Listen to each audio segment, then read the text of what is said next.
தில்லியில் தமிழக வெற்றி கழகத்தை பற்றி பேச போகிறாங்க. அந்த மாதிரி ஒரு சம்பவம் நடக்க போகிறது. அதாவது இங்கே இருக்க நீதிமன்றங்கள் தொடர்ந்து திமுக அரசுக்கு சப்போர்ட் பண்ணி பேசிக்கொண்டு இருக்கிறது.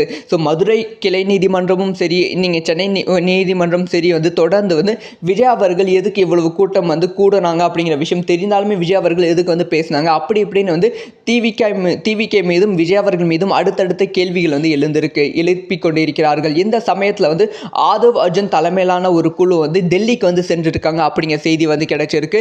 இதுக்கான காரணம் என்ன அப்படின்னு பார்த்தீங்கன்னா, இந்த ஒரு கேஸ் காவல்துறை கிட்ட இருக்கும்போது உண்மைகள் எல்லாமே மூடி மறைப்பதற்கான வாய்ப்புகள் இருக்கு.